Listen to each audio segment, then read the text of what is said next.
Ну, я прежде всего хочу поблагодарить за приглашение, за очень теплое приглашение и очень такой теплый опыт возвращения в Республику Коми, где я не был уже больше 10 лет. И это такое очень радостное событие для меня. И я буду рад, если то, что прозвучит в презентации, в ответах на вопросы, как-то добавит, может быть, вашему пониманию, вашему знанию Севера и Арктики. Я вижу свою задачу в этом, потому что действительно и Арктикой и Севером занимаюсь несколько десятилетий. Есть определенные накопленные мысли, некоторые даже, может быть, задушевные. Хотел бы ими с вами поделиться сегодня. Будет несколько сюжетов в презентации. Арктическая исключительность, арктические города, особенности хозяйственной деятельности в Арктике, опорные зоны, канадский опыт. Сюжетов много. Я не буду очень вас погружать глубоко в эти сюжеты, но просто покажу в этих сюжетах вот многообразие темы, которая заявлена сегодня и которая связана с Арктикой.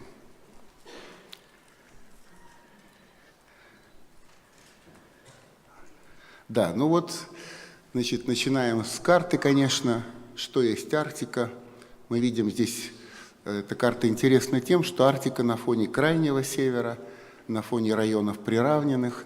То есть мы видим здесь вот это сложное сегодняшнее российское такое соотношение институтов северных, с северными районами, институтов арктических, которые так очень сложно сосуществуют друг с другом.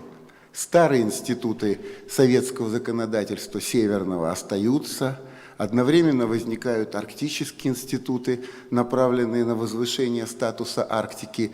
Все это создает такую, знаете, очень противоречивую картину, особенно если учесть, что северное законодательство практически с нулевых годов, с десятых годов не развивается, а арктическое законодательство, арктические институты, наоборот, приобретают усиленное развитие. Вы помните и указ президента «Основы госполитики», и стратегия арктической зоны, и госпрограмма. То есть здесь, наоборот, очень такая значительная динамика последние 10-15 лет мы наблюдаем. Но вы видите уже карта с учетом новых реалий. Республика Коми как арктическая своей воркутинской частью, то есть здесь мы уже как бы осовремениваем в духе указа президента 2013 года. Это из нашей стратегии по Ненецкому автономному округу. Но поскольку это ваш сосед, то будет любопытно сказать, что у вас, помимо того, что вы воркутинской частью заходите в Арктику, у вас есть сосед, который вообще суперарктический в России. Это Арктика. Когда мы делали стратегию по Ненецкому автономному округу, то мы вот так и сказали. Самый этнический, самый ресурсно зависимый, самый тундровый, ну и так далее, и так далее. То есть, если угодно, это такая кристаллизованная Арктика в России, которая находится совсем рядом по соседству с Республикой Коми. Это вот любопытный феномен.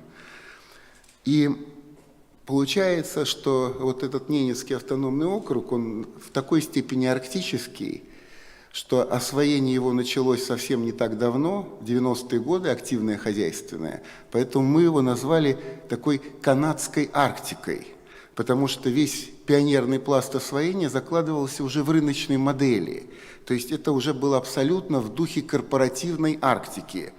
Не ведомственной, не комбинатской, а корпоративной. Когда идет дублирование строительства инфраструктурных дорог, трубопроводов и так далее. Вся логистика у компаний дублирует друг друга, хотя они могут находиться по соседству. То есть все издержки корпоративизации Арктики, вот они все проявились в пионерном освоении Ненецкого автономного округа крещендо.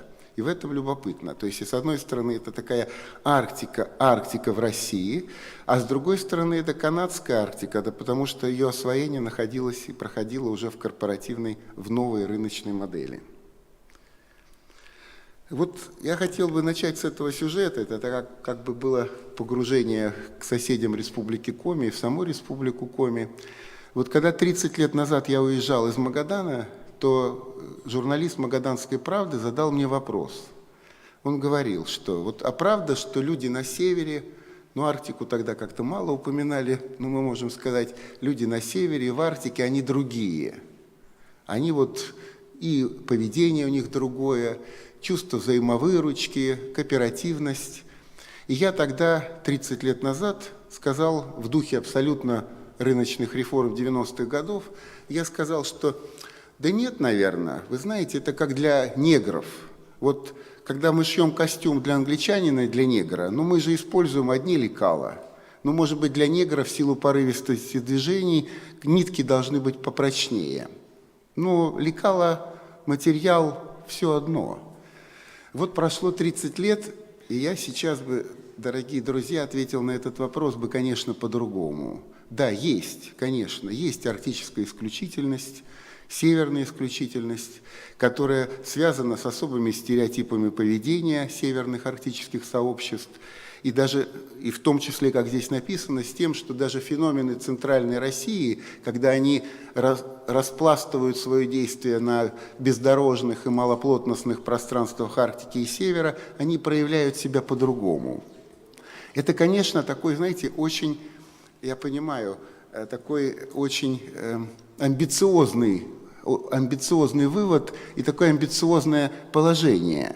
Но все исследования последних десятилетий, они подвигали к тому, что мы имеем дело не с частными особенностями, холоднее, периферийнее, бездорожнее, а речь должна идти уже о комплексном отличии, о системном отличии. Да нет, это не про дороги, это не про холод, это про человека, про его поведение, про его инаковость.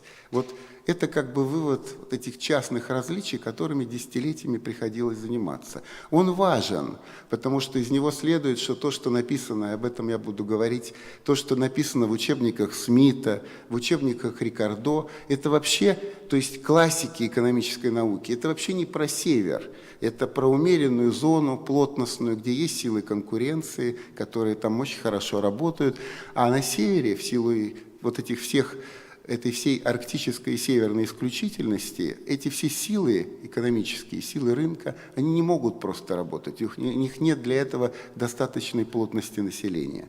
Поэтому этот вывод, кажущийся немножко таким эпатажным, оказывается, может иметь большое прикладное значение в понимании пределов зональных применения и работ Смита, и работ Рикардо, и многих классиков экономических, к которым мы присоседились в 90-е годы как к абсолютным людям, которые рождают абсолютную истину. Ну вот исследование. Это обычный семантический анализ, который мы провели в духе работ по гранту Русского географического общества «Транспортная система Сибири и Дальнего Востока». И вот в рамках этой работы я дал задание своим коллегам проанализировать слова, связанные со словом «транспорт», по базе данных региональной прессы «Интегрум». И я просил, чтобы они выделили зональность. Меня, конечно, волновало это. Дайте четко, с чем связано понятие транспорта в прессе. Ну, за год я взял, потому что и так источников было очень много. В прессе северной и в прессе зоны Транссиба, районов Южной Сибири, Южного Дальнего Востока. Ну, что получилось? Получилось, что слово «транспорт» на юге, в крупных городских агломерациях Новосибирска, Омска, Братска, это слово связано со словом «общественный», то есть это прежде всего внутригородские перевозки, в то время как слово «транспорт» в региональной прессе значит, северных территорий связано со словом «водный», автомобильный, воздушный, то есть предполагает вот эту мобильность в пространстве, не в городском, а в пространстве Севера и Арктики, в пространстве России. Конечно, это абсолютная мелочь. Это просто результаты семантического анализа, текст, статистика, по-моему, называется этот пакет, обширной базы региональной прессы. Но даже он выявляет вот то, что есть север и другое, и остальное. Ну, конечно, да, Да, конечно, мы, говоря про особенности Севера и Арктики, мы должны вспомнить, что у нас есть федеральное законодательство, которое регламентирует нашу жизнь и учитывает эти особенности, должно их учитывать. И вот если мы будем анализировать с вами наше федеральное законодательство, федеральные институты, а это тема, которая меня последние годы увлекает все больше, и это, в общем, оказывается традиция, наверное, эконом-географов, потому что и наш коллега Кирилл Петрович Космачев отдал многие годы жизни, уже в конце своей научной жизни, тем, что изучал, проводил экспертизу географических понятий, то есть, по сути, занимался экспертизой институтов на предмет их соответствия географическим особенностям Севера, Арктики, удаленных территорий и так далее. Но мы видим, вот слева то, что учтено, но нас волнует, конечно, то, что не учтено. Это особая структура арктической экономики северной, институциональная удаленность, мобильность. То, что Тамара Евгеньевна Дмитриева, например, много лет назад сформулировала как вот, северность, как периферийность и климатическая дискомфортность. Вот это все очень слабо отражается в федеральном законодательстве. То есть, по сути, если человека меньше одного человека на квадратный километр и 100 человек плотность, федеральные нормы практически одни.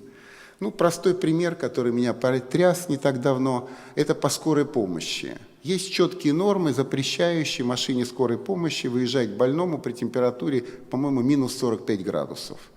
То, что в Якутске бывает и 60, и скорая помощь должна работать при этом, да, это как-то не учитывается федеральным законодателем. То, что надо нормы об озеленении школьных участков, которые в Арктике вызывают большую иронию, но тем не менее эти нормы содержатся, эти требования предъявляются. И таких норм очень много. Мы даже провели их инвентаризацию, вот в одной из книжек, сборник лучших, и у нас есть вторая книжка, сборник худших практик. И в худшие практики вошли вот эти нормы федерального законодательства, которые явно не соответствуют реалиям Севера и Арктики. Их, по сути, являются таким ненужным обременением. И если обратиться к Аляске, к Канаде северной, то, конечно, законодательство федеральное там существенно упрощено для того, чтобы не создавать вот эти дополнительные преграды к арктическим предпринимателям, к ресурсным корпорациям там, и так далее. Да, ну вот это, да, это уже тут. Значит, возникает вопрос.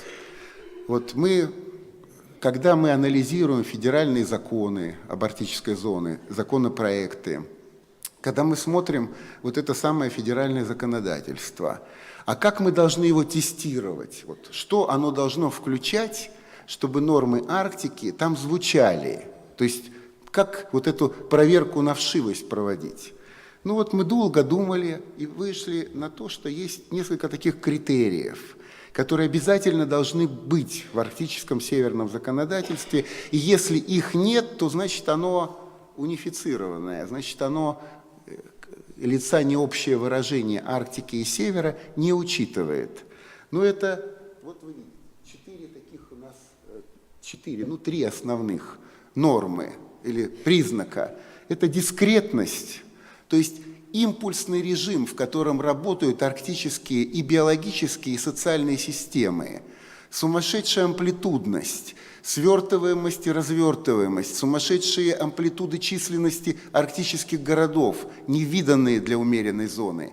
И вот это постоянный импульсный режим работы арктических систем, и отсюда нагрузка в сезонные пики и, наоборот, скатывание до почти умирания в периоды трудные или в периоды климатически неблагоприятные.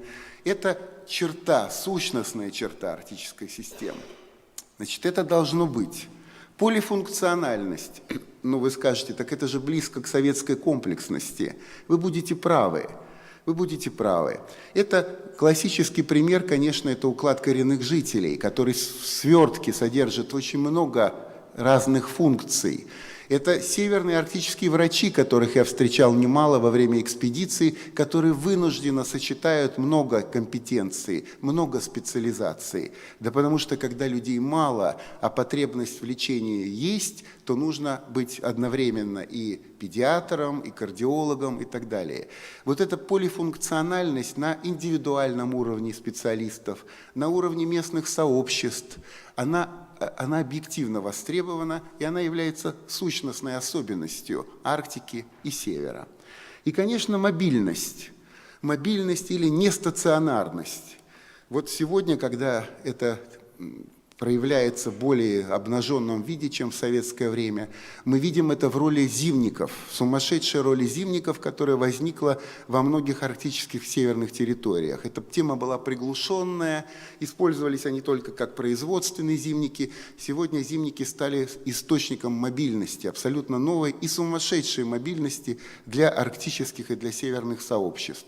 Ну, например, в Ивенкии мы были, исследовали в Магаданской области, на Чукотке, в Ханты-Мансийском округе.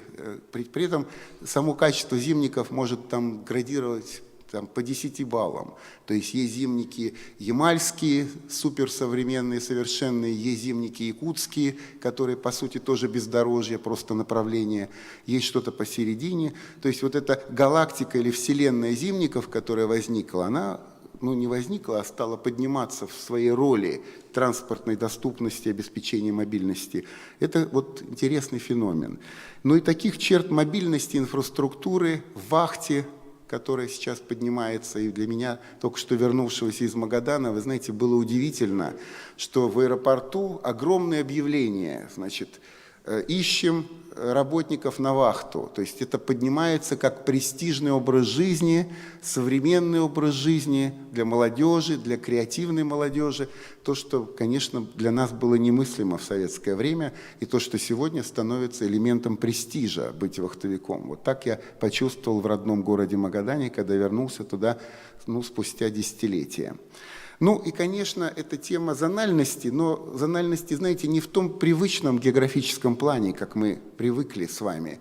Зональность, то есть вот эта широтная пленка, да, Арктика, субарктика, а зональность совершенно в другом смысле, в тюненовском смысле, который мы призываем вас понять, переоткрыть зональность. То есть зональность как освоенность, как жизненный цикл ресурсного месторождения, молодость, старость.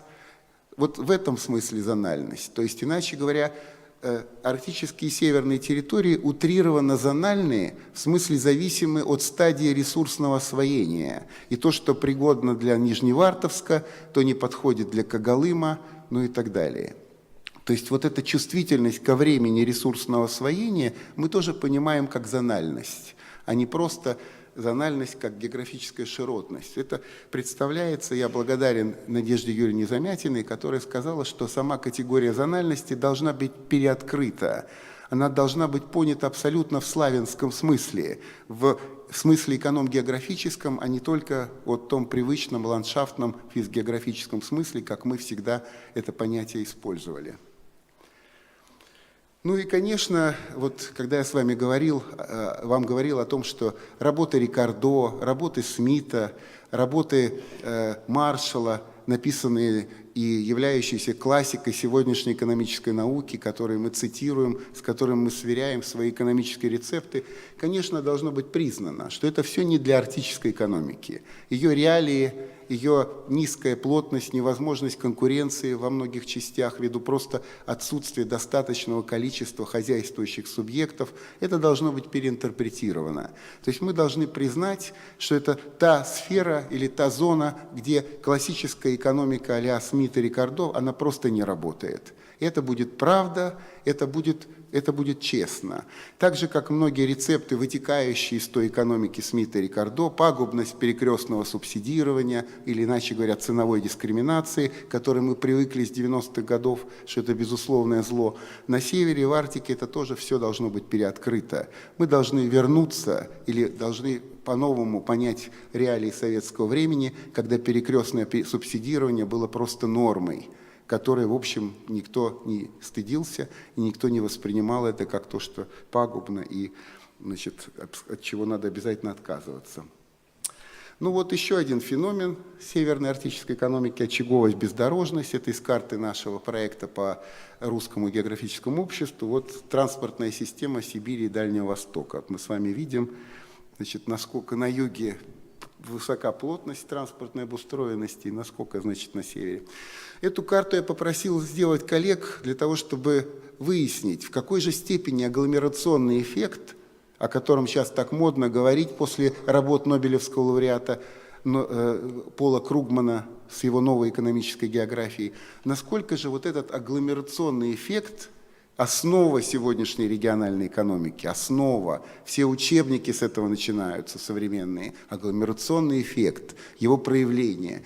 Так как же он действует в России и на какой территории, можно ли видеть северные арктические территории как зону действия этого агломерационного эффекта? Но это гравитационная модель связи городов друг с другом, какие силы, и картировал Руслан Гончаров вот эту гравитационную модель. И мы видим с вами, вот основной для меня вывод из этой карты, что огромная часть территории России, она не заякорена. То есть это площади не заякорены никакими агломерациями. Там нет агломерационного эффекта, он не действует на этих пространствах. Это значит, что люди ориентированы на Москву, Петербург, и у них нет ближайшего якоря, который их в состоянии задержать, в состоянии их, значит, стабилизировать, их миграционное поведение. Вот я эту карту так прочитал. То есть есть на южной территории агломерации, они конкурируют друг с другом, вы видите эти области, а вот в арктической России, в значительной ее части, таких сильных агломераций поблизости, на которые бы население было в их фарватере, их нету. Вот, еще один сюжет очень важный. Когда я начинал работать в Госкомсевере, то первое мое удивление было связано, детское, связано с тем вниманием, которое федеральное правительство уделяет нефтегазовым территориям Севера. Я был удивлен, приехав из Магадана, из валютного цеха страны, который, мы гордо говорили, дает там более 50% золота для Родины, 83 тонны в 1974 году, 80 тонн в 1940 году. Значит, и вот это оказалось, что вообще в масштабах России это вообще ничтожно. Это внимание федерального правительства было исключительно обращено к нефтегазовым регионам. Мне показалось это странным. И я сделал очень простой, такой нехитрый анализ ресурсного продукта, который дает наш север в мировых ценах, и какое соотношение, какие ресурсы занимает. Это дало мне очень много. Это простые эти калькуляции, потому что тут же выяснилось, что более 2/3 валового ресурсного продукта севера дает нефть и газ. На золото приходится менее 10%. Золото, алмазы, никель, кобальт. Все это было ничтожно, просто ничтожно по состоянию на вторую половину 90-х годов мировых цен по сравнению с углеводородами. И вот это для меня было большим откровением и потрясением. Я понял, что с точки зрения ренты, валютной ренты, с точки ресурсной ренты, конечно, углеводороды абсолютно несопоставимы. Абсолютно несопоставимы. И вот потом, уже несколько десятилетий спустя, родилась мысль, что страны, которые имеют источники углеводородов, конечно, настолько их бюджетное, финансовое внимание поглощено на этот валютный актив, что уже на остальное, лес, рыба, да даже золото, как-то уже по остаточному принципу внимания в плане государственного регулирования, промышленной политики, уже по остаточному принципу. Вообще, реалии других стран это подтверждают. В Норвегии, что мы знаем про золото Норвегии? Да мы ничего не знаем. Мы знаем про золото Финляндии соседней. Оно есть, развивается, есть проекты. Мы знаем про алюминиевые проекты Исландии. Да. Но что мы знаем про крупные золотые новые проекты Аляски? Мы знаем, что там была золотая лихорадка, потом началась нефтяная, и как-то после этого все завяло с золотом. То есть там что-то старатели моют, но семейные фирмы, но как-то... То есть можно сделать гипотетический вывод, что в странах, северных странах, где есть конкуренция нефти, углеводородов и твердых полезных ископаемых в виде минерального сырья, обычно минеральное сырье является страдающей стороной. Не хватает ресурсов, не хватает внимания инвесторов, не хватает активной промышленной политики государства. Это вот такой вывод бесфактурный, да, бесцифровой, но убедительный для меня по опыту. Значит, вот здесь что? Здесь стагнация производительности труда в нашей крупнейшей нефтегазовой провинции в Ханты-Мансийском округе с 2000 года. Мы делали стратегию Югры, и этот правый график показывает, что в отличие от других отраслей, производительность труда в нефтянке, по сути, с 2000 года стагнирует. Я благодарен молодому экономисту, кандидату экономических наук Александру Зайцеву из Института экономики, и теперь в Московской школе экономики, где он вот этот вывод в результате исследований скрупулезных, приводя это все к сопоставимым по годам ценам там, и так далее, он этот вывод сделал. Вы видите, что в сельской, Югры и другие отрасли там есть рост производительности, но вот в нефтянке как раз мы практически его не наблюдаем. Это, конечно, учитывая ее роль валютную в стране, конечно, это печально. Значит, это давний вывод, о котором мы говорили еще в 90-е годы в Магадане, о том, что Север и Арктика могут быть поняты как рентные и трансфертные территории. Рентные, которые генерируют ресурсное богатство, нефтегазовую ренту, и трансфертные, которые живут в основном за счет федерального бюджета, трансфертов федерального бюджета. Вот вы видите, что внутри Ханты-Мансийского округа мы тоже можем выделить рентные и трансфертные территории, то есть территории с динамикой развития, с фонтанами нефти, и территории, которые либо уже являются старопромышленными, там нет той динамики, того тонуса, либо где еще это освоение не открылось, как Березовский район, и они полностью зависят от окружного бюджета, от его дотаций, от его трансфертов. То есть этот разлом на рентные, ресурсные и трансфертные дотационные он проходит по всему северу. Но это сопоставление двух регионов, рентной, трансфертной модели, то есть Ненецкий автономный округ и Чукотский автономный округ. Вы видите, все другое, понятно. Другой бюджет, другая динамика численности, другая миграция. То есть все параметры экономические и финансовые, понятно, этих двух регионов отличаются. Но это очевидные вещи, но просто как бы это тот луч, которым мы можем видеть арктическую северную экономику. Это интересно. Когда мы делали стратегию Югры, одним из вызовов был новый взгляд на пространство. Сейчас принимается стратегия пространственного развития России. Мы хотели в духе вот этого подхода от пространства по-новому увидеть округ, дать ему новую интерпретацию поверх административных границ и поверх привычного такого территориальной дифференциации по известным признакам. Там возраст освоения, там еще что-то, да. Истории, циклы освоения, лес, потом нефть, потом... И вот что получилось. Мы взяли геологическую карту геологических структур как основу, и геологи дали нам бесконечно много, потому что они показали, что есть два ядра внутри Ханты-Мансийского округа, два ядра геологической, как бы сказать, геологической структурности. И эти два ядра стали основой для нашего территориального зонирования. Ну вот вы видите, что есть три зоны Югры, три Югры.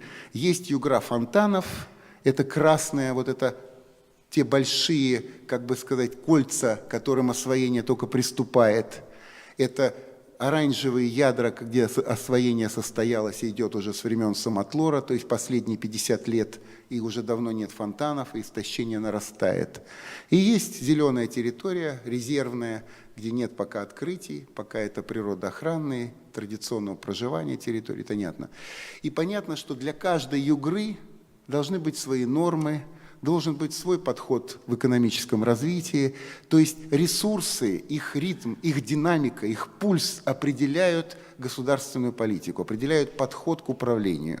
Вот идея этой карты. Да, разные зоны, разные имиджи. Ну, Салманов, конечно, представитель с горящими глазами, первооткрыватель, по сути, Самотлора. Конечно, это человек, который именно в старопромышленной зоне. Он ответственен за эти оранжевые круги, что они состоялись. Фронтирная, постфронтирная, новый фронтир. Новый – красная зона, постфронтирная – оранжевая, ну и зеленая – это может быть будет когда-то новый фронтир. Вот сюжет по арктическим городам. По арктическим городам вы видите, что они очень полярны по своей динамике. Есть города растущие, Ямала, например, есть города депопулирующие, депрессивные, например, Игарка. Коллеги побывали в Игарке и сказали, что это вот пример того, куда приходит освоение, чем заканчивается цикл освоения и какой депрессии он приводит спустя уже десятилетия. Это умершее освоение. Это очень поучительный пример Игарка, конечно. Вот. Ну и на карте видны доля уроженцев. Это студенты делали карту, чтобы показать долю уроженцев на севере в Арктике, сколько она составляет. Ну, вы видите, что чемпионом, понятно, является Якутия, позиции Республики Коми средние, Красноярский край тоже примерно так сопоставимые. Вот.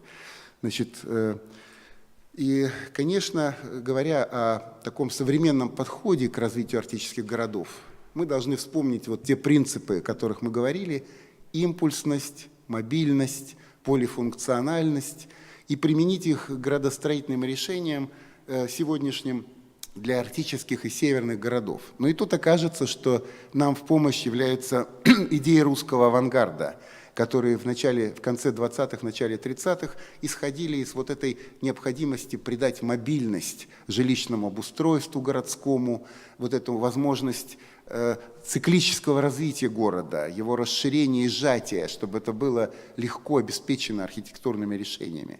Поэтому оказывается, что вот эти идеи, как придать такую гибкость, пластичность современным северным арктическим городам, они базируются на идеях, которые впервые в мире были высказаны значительно раньше. Но так бывает, конечно, очень часто.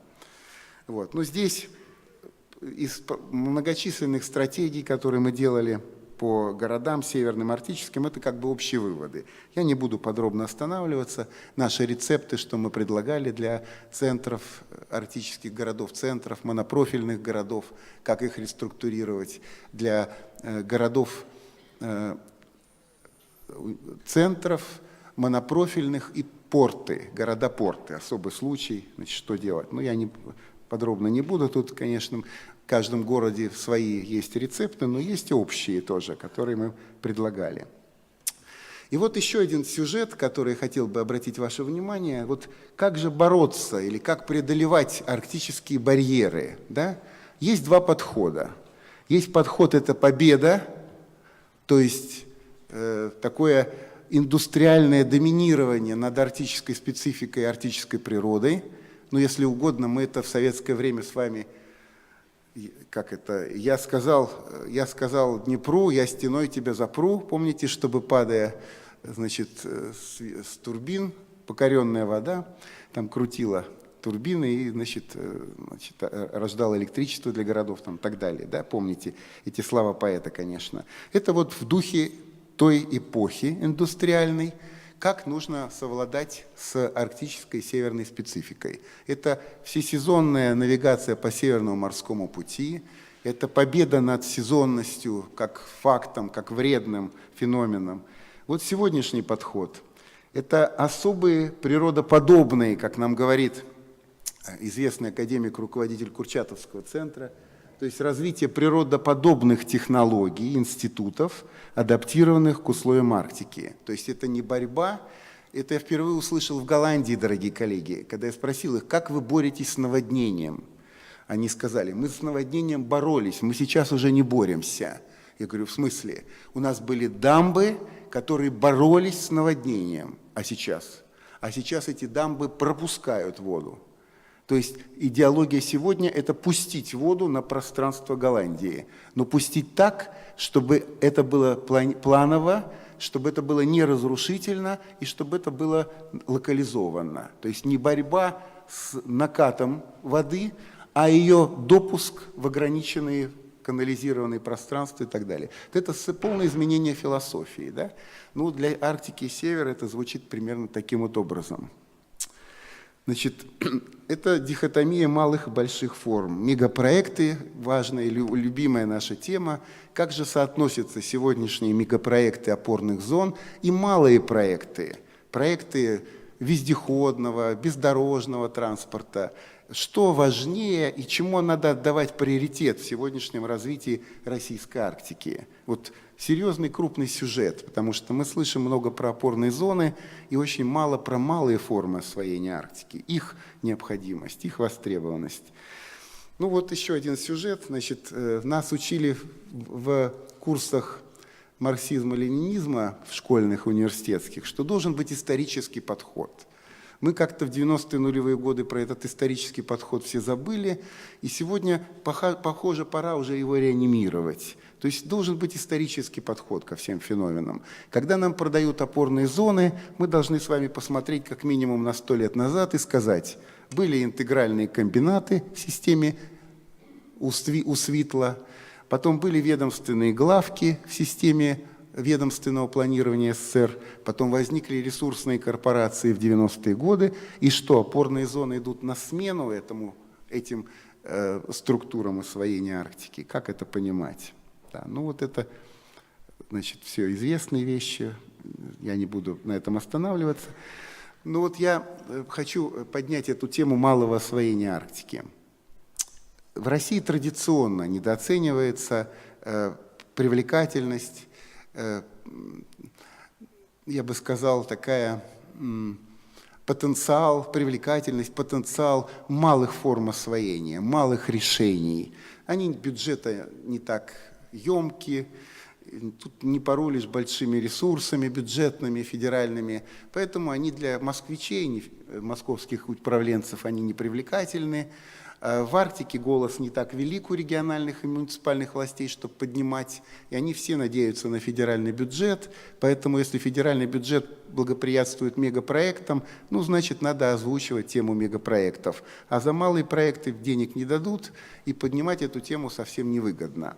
Но между тем, мое убеждение, зарубежный опыт это подсказывает, что тема и потенциал малых форм освоения, малых технических решений, конечно, очень значим. И мы должны обязательно относиться к этому не как сказал один замгубернатора Югры, когда мы стали говорить про вездеходы, которые делают в гаражах каждый житель Сургута, каждый доделывает вездеход заводской или делает собственный. «Да что вы нам живопырки предлагаете?» – сказал нам этот замгубернатора.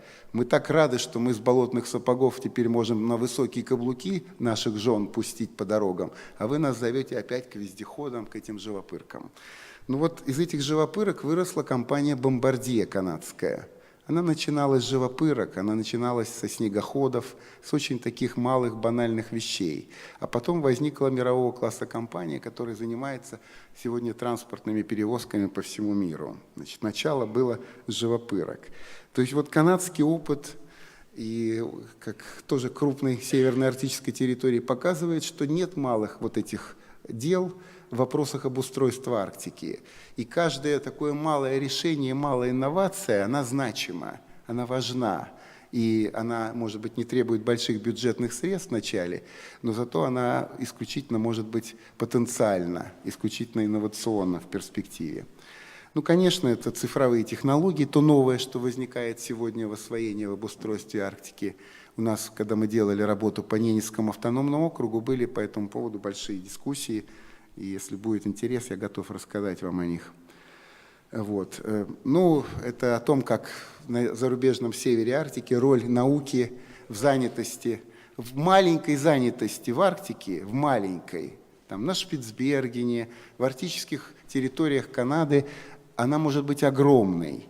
То есть вообще это мизер количество рабочих мест, мизер, но на фоне общей занятости, которая здесь есть, это много, это реально много.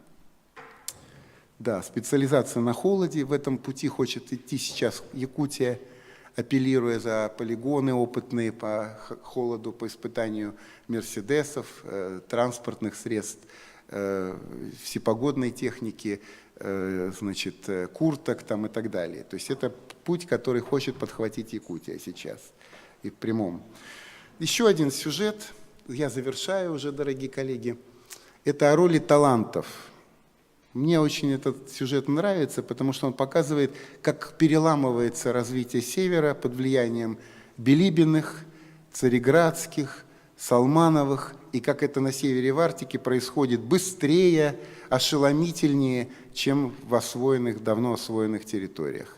Вот этот человек, с которым мы сидели на Красноярском форуме арктическом, который мне очень скромно признался, что он первооткрыватель канадских алмазов, открыватель алмазов в северо-западных территориях, по сути, переломил структуру экономики этой территории, по сути.